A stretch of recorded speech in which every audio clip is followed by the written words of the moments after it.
Learn English with Biswajit sir. তো দেখো তোমরা টেন্সের জন্য কমেন্ট করেছে, টেন্স শেখাচ্ছি। তো টেন্স তোমাদের কিছু কিছু হয়তো জানাও আছে। তো টেন্স শেখার পূর্বে তোমাদের বি ভার্ব, হ্যাভ ভার্ব এগুলো সম্পর্কে জানা উচিত ছিল। তবুও টেন্সটার প্রয়োজন সবচেয়ে বেশি, কারণ টেন্স না জানলে ভয়েস শিখতে পারবে না, নারেশন শিখতে পারবে না, ক্লজ শিখতে পারবে না, আর রাইটিং স্কিল তো অনেক দূরের ব্যাপার। তাহলে টেন্সটা হচ্ছে বেসিক জিনিস, টেন্স শিখতেই হবে। তাহলে টেন্স সাধারণত তোমরা জানো 3 ধরনের হয়, প্রেজেন্ট টেন্স, পাস্ট টেন্স আর ফিউচার টেন্স। এবার প্রেজেন্ট টেন্সের আবার 4টি ব্যবহার আছে, 4 ধরনের হয়। প্রেজেন্ট ইনডেফিনিট, এটাকে সিম্পল প্রেজেন্টও বলা হয়। তোরা প্রেজেন্ট কন্টিনিউয়াস, এটাকে প্রেজেন্ট ইমপারফেক্টও বলা হয়। প্রেজেন্ট পারফেক্ট আর প্রেজেন্ট পারফেক্ট কন্টিনিউয়াস। ঠিক এইভাবে পাস্ট টেন্সেরও 4টি ভাগ হয়, past indefinite, past continuous, past perfect আর পাস্ট পারফেক্ট কন্টিনিউয়াস। ফিউচারও 4টি হয়, future indefinite, future continuous, future perfect আর ফিউচার পারফেক্ট কন্টিনিউয়াস। তাহলে আমি অত বিস্তারে যাচ্ছি না, আমি এগুলি শুধু বুঝিয়ে দিলাম মুখে বলে। আমি আজকে প্রেজেন্ট টেন্সের প্রথমটা অর্থাৎ প্রেজেন্ট টেন্সের প্রেজেন্ট ইনডেফিনিট শেখাবো। প্রেজেন্ট টেন্সের প্রথম টাইপ যেটা হয় সিম্পল প্রেজেন্ট, সিম্পল প্রেজেন্ট শেখাবো। এটার বিস্তার শিখে নেবে। সিম্পল প্রেজেন্ট, সিম্পল প্রেজেন্টকে বলা হয় present indefinite, present indefinite tense, indefinite. Okay, তাহলে আজকে তোমরা শিখো সিম্পল প্রেজেন্ট অর্থাৎ প্রেজেন্ট ইনডেফিনিট টেন্স। তো এটাকে কীভাবে চিনবো? আগে তো চেনা, ইন্ট্রোডাকশন দেখো, আগে চেনা, ডেফিনিশন বলতে পারো, ইন্ট্রোডাকশন বলতে পারো। ওকে, কাকে বলে? অর্থাৎ যে কাজ সব কিছু কাজের উপরে হয়, কাজ অ্যাকশন, যে কাজ নিয়মিত হয়, নিয়মিত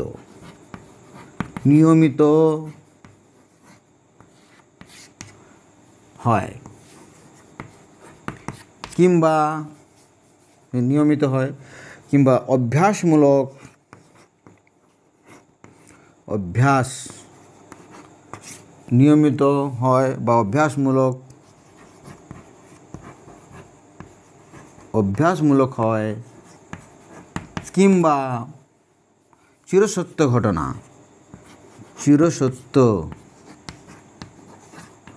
চিরসত্য ঘটনা অনুসারে হয়, ঘটনা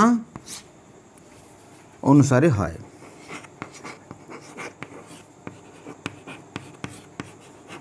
ভালো করে শুনবে। হয় সেই ধরনের বাক্যকে, সেই ধরনের ওকে বাক্যকে আমরা কি বলি? Present indefinite, present indefinite tense বলা হয়, ইনডেফিনিট টেন্স বলি বা বলা হয়।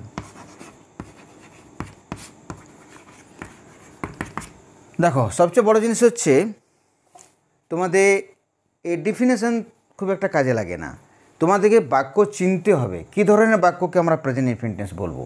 ওকে, তাহলে এটা টুকে নাও। তো দেখো প্রেজেন্ট ইনডেফিনিট টেন্স কাকে বলে, কীভাবে, কী ধরনের বাক্যকে প্রেজেন্ট ইনডেফিনিট টেন্স বলবো। দেখো কীভাবে বলা হয়। যেমন যে কোনো ভার্বটা নাও, আমি তো এর আগের ভিডিওতে ভার্ব সম্পর্কে জানিয়েছি। যেমন ধরো খাওয়া বা লেখা, যে কোনো লেখা, লেখার ইংরেজি কী হয় তোমরা অনেকেই জানো না লেখার ইংরেজি। তুমি কি জানো লেখার ইংরেজি? জানো না। তো দেখো লেখার ইংরেজি হয় টু রাইট। ওকে, কিংবা রাইটিং, লেখার ইংরেজি টু রাইট হয়। তো যদি লেখা থেকে কি কি হতে পারে, লেখা থেকে আমি লেখি হতে পারে। ওকে, লেখি, তুমি লেখো, ফার্স্ট পার্সন থাকলে লেখি, সেকেন্ড পার্সন থাকলে লেখো, থার্ড পার্সন থাকলে সে লেখে। ওকে, যদি টুটা এবারে যখন আমি লেখি করব তখন কিন্তু আর টুটা থাকবে না, তখন এই টুটা থাকবে না। যেমন আমি লেখি, আমি, এখন ছোটো ছোটো বাক্য বুঝো, আমি লেখি, আমি লেখিতে কী হবে, আই রাইট, আই রাইট হয়ে গেল। তুমি লেখো কি হবে, তুমি লেখো, সেকেন্ড পার্সনে তুমি, তুমি তোমরা, তুমি লেখো, তো কী হবে, ইউ রাইট। ওকে, এবার সে লেখে, সে লেখে, সে লেখে, সে লেখে হলে কী হবে, হি রাইটস। ওকে, তো দেখো ফার্স্ট পারসনের সাথে ফার্স্ট পারসন, এটা হচ্ছে ফার্স্ট পারসন, এটা হচ্ছে সেকেন্ড পারসন, এটা হচ্ছে থার্ড পারসন। এই পারসন সম্পর্কে জানা তো তোমাদের একান্তই দরকার। যদি পারসন সম্পর্কে না জানো তাহলে টেন্সও শেখা হবে না, বি ভার্বও শেখা হবে না, আর হ্যাভ ভার্বও শেখা হবে না। অতএব পারসন সম্পর্কে জানাটা একান্ত দরকার। তো আমি পারসন সম্পর্কেও জানিয়ে দেবো। ওকে, এমনি তো সাধারণত আমরা বলে থাকি আমি, আমরা ফার্স্ট পারসন, তুমি তোমরা সেকেন্ড পারসন, বাকি সব থার্ড পারসন। এটা সহজ পদ্ধতি। তবু পারসন সম্পর্কে যদি ডিটেলস জানার দরকার থাকে তাহলে আমার ন্যারেশন চ্যাপ্টারের পারসন চ্যাপ্টারটা দেখে নেবে, ওইখানে পারসন সম্পর্কে দেওয়া আছে। ওকে, ন্যারেশন তো শেখানো হয়ে গেছে, তবু এটা যদি জানতে চাও ভালো করে দেখে নেবে। এবার এইটা দেখো প্রেজেন্ট ইনফিনিট, যেহেতু এখন প্রেজেন্ট ইনডিফিনিট টেন্স শেখাচ্ছি তো প্রেজেন্ট ইনডিফিনিট সম্পর্কেই জানাচ্ছি। দেখো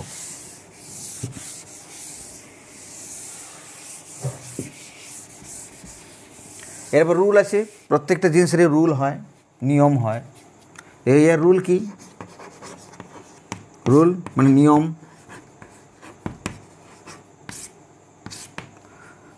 তো প্রথমে আমি তোমাদেরকে বলেছি সাবজেক্ট সম্পর্কে ভালো আইডিয়া হতে হবে। সাবজেক্ট 10 ধরনের হয়, সাবজেক্টের ভিডিও ইতিমধ্যে আমার দেওয়া আছে, তোমরা দেখে নিতে পারো। তো ওই 10 ধরনের থেকে আমি 4 ধরনের ভাগ করেছি, 3 ধরনের ভাগ করেছি। তো দেখো একটা হচ্ছে আই, একটা হচ্ছে ইউ আর প্লুরাল সাবজেক্ট, কারণ ইউর যা রুল প্লুরাল সাবজেক্টের একই রুল, সেই জন্য এইটাকে একসাথে রাখছি। ওকে, আর বাকি রয়ে গেল third person singular subject. Third person singular subject, এটা ভালো করে বুঝবে।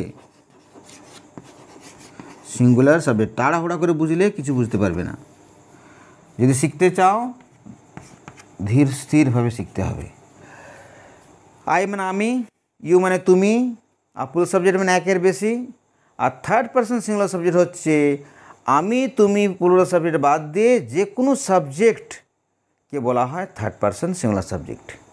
ওকে, অর্থাৎ যে কোনো একটি, বইটি, কলমটি, খাতাটি, গরুটি, রাহুল, শ্যাম, ওকে, পাখাটি, তো এরকম করে গাছটি, যে কোনো বলো, এই তবে থার্ড পারসন সিঙ্গুলার সাবজেক্ট হয়ে যাবে। তাহলে আমরা এই 3 ধরনের সাবজেক্টকে নিয়ে চলবো গোটা ইংরেজিতে, আর এর বাড়তি হবে না। যা যা বলবো এই 3 ধরনের সাবজেক্টের মধ্যে সব চলে আসবে। ওকে, তা এখানে কি হয়, আইয়ের সাথে ভার্বের প্রথম রূপ হয়। ওকে, ইউ আর প্লুরাল সাবজেক্টের সঙ্গে ভার্বের প্রথম রূপ, আর থার্ড পারসন সিঙ্গুলার সাবজেক্টের সঙ্গে ভার্বের পঞ্চম রূপ হয়। পঞ্চম রূপ মানে হচ্ছে V1-এর সাথে কখনো এস বা কখনো ইএস। এবার কখন এস হবে কখন ইএস হবে এটা আমি বিস্তারিত তোমাদেরকে এখনই জানিয়ে দিচ্ছি। তাহলে ভাইব সম্পর্কে জেনে যাবে। ওকে, তো এটা মনে রাখবে যে আইয়ের সাথে ভার্বের প্রথম রূপ, ইউ আর প্লুরাল সাবজেক্টের ভার্বের প্রথম রূপ, আর থার্ড পারসন সিঙ্গুলার সাবজেক্টের সঙ্গে ভার্বের পঞ্চম রূপ হয়। ওকে, এটা নোট ডাউন করে নাও। এরপর দেখো ভার্বের পঞ্চম রূপ কী হয়, ভালো করে বুঝে নেবে। ভার্বের পঞ্চম রূপ শেখাচ্ছি, বেশি কিছু জটিল নয়।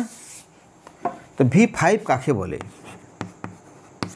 V5 যে ভার্বের শেষে, যে মেন ভার্বের শেষে, সব main verb, principal verb, root verb, যে মেন ভার্বের শেষে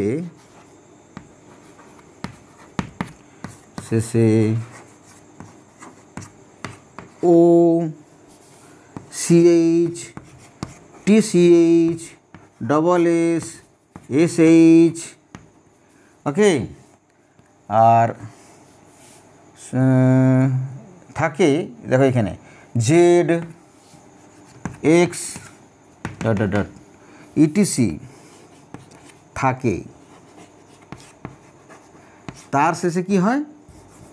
তার শেষে ইএস যুক্ত হয়, ইএস যুক্ত হয়। আর বাকি ভার্বের সাথে এস যুক্ত হয়, ওকে। বাকি ভার্বের শেষে কি হয়? এস যুক্ত হয়। এস মিনস দন্তস্ব, ইএস মিন বর্গীর্য, দন্তস্ব যুক্ত হয়। যেমন ফর এক্সাম্পল দেখো, এক্সাম্পলের মাধ্যমে সবচেয়ে ভালো বুঝতে পারবে। যেমন এক একটা করে বুঝিয়ে দিচ্ছি। যেমন গো থেকে ইএস যুক্ত করো, গোজ হয়ে যাবে, ওকে। সেরকম টিচ থেকে টিচেজ দেখো সিএচ আছে। স্ক্র্যাচ SC, স্ক্র্যাচ দেখো TCH আছে, তাহলে স্ক্র্যাচেজ হয়ে যাবে, ওকে। এরকম ক্রস থেকে ক্রসেজ হয়ে যাবে। তারপর আছে গাশ মানে বয়ে যাওয়া, পাহাড়ের প্রতি জল বয়ে যাচ্ছে, গাশেজ, ওকে। তারপর আছে উজ ফোটা করে পড়া, তাহলে উজেজ। আরেকটা আছে ট্যাক্সেস। এখানে ট্যাক্স মানে কি? You should try to tax your brain to understand all this. তোমাকে এসব বোঝার জন্য মাথা খাটাতে হবে। তা ট্যাক্স মানে ট্যাক্স ইউর ব্রেন মানে মাথা খাটানো। তো এখানে ট্যাক্স মানে খাটানো, মাথা খাটানো, ট্যাক্স ইউর ব্রেন, ওকে। তো দেখো ইএস হয়ে গেল। এগুলো যতগুলো ইএস দেখতে হবে। এখানে ট্যাক্সেস, এটা কীভাবে উচ্চারণ করবো? ট্যাক্সেস, এ বর্গীর্য উচ্চারণ হবে। যেখানে ইএস পাবে সেখানে বর্গীর্য উচ্চারণ। আর বাকি যা আছে সব কী হবে? এস যুক্ত হবে। এটাকে নোট ডাউন করে নাও, ওকে। দেখো বাকি সব ভার্বের সাথে কি হয়? এস যুক্ত হয়। এবার দেখো এর বিস্তার নিয়ম। এবারে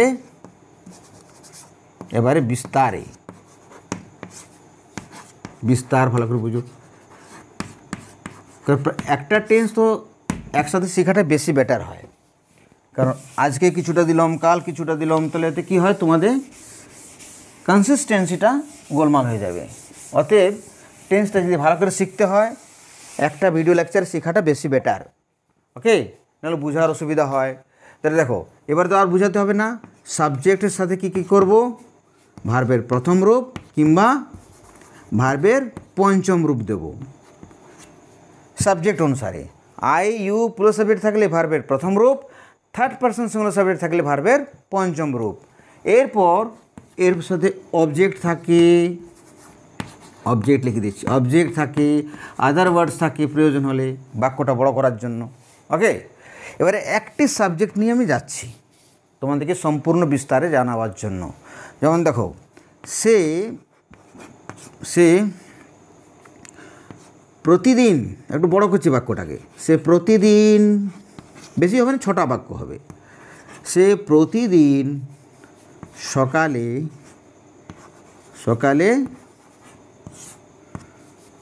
হাঁটে, সে প্রতিদিন সকালে হাঁটে, ওকে। তো কীভাবে করবে? সে এদিকে তুই করো, হাঁটে সকালে প্রতিদিন, একদম জোড়হাত করে করতে হবে। জোড়হাত করে প্রেজেন্ট মানে ট্রান্সলেশন করতে হয়।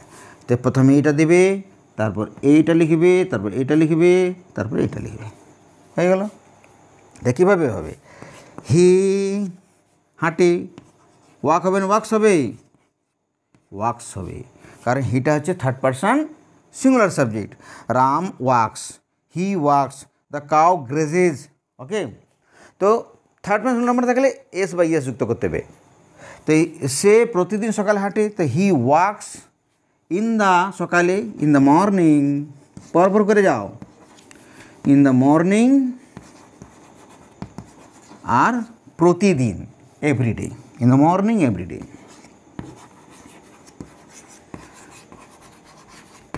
ওকে, আশা করছি বোঝার কোনো অসুবিধা হবে না,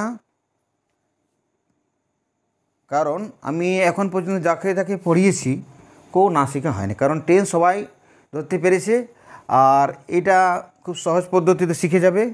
এবার দেখো এর বিস্তার, এটা হচ্ছে তোমার অ্যাসার্টিভ সেন্টেন্স বা এটাকে বলা হয় পজিটিভ।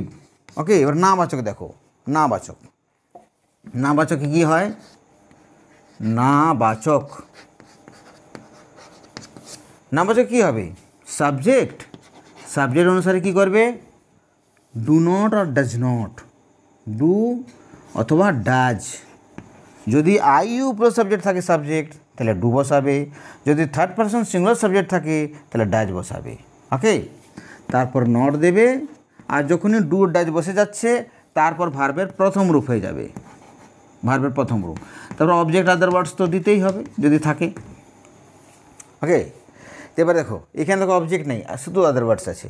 তো এবার কী হবে, সে প্রতিদিন সকালে হাঁটে না, এটাকে করছি, সে প্রতিদিন,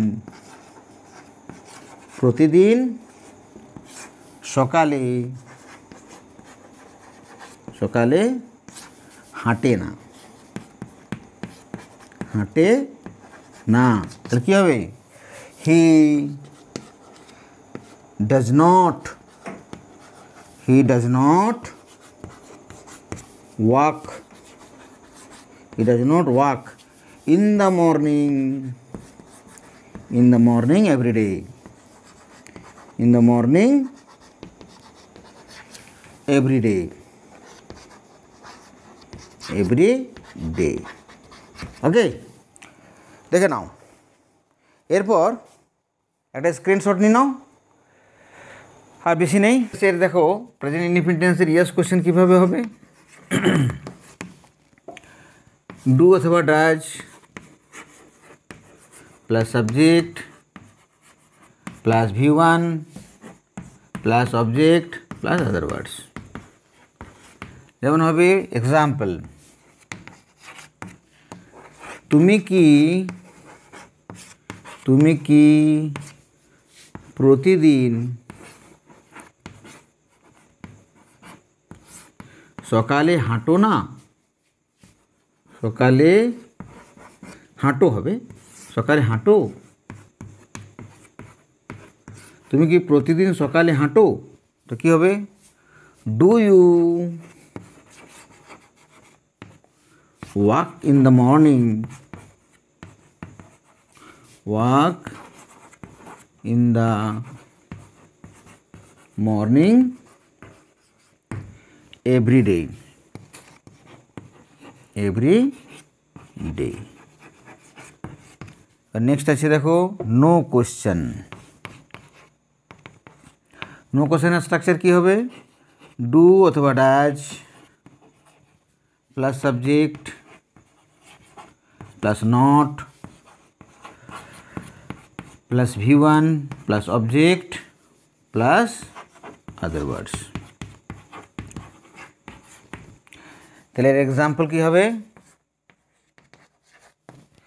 তুমি কি প্রতিদিন সকালে হাঁটো না, তুমি কি প্রতিদিন সকালে হাঁটো না,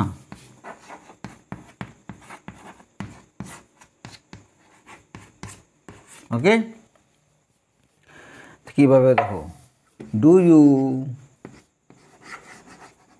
not walk in the morning, walk in the morning, in the morning every day।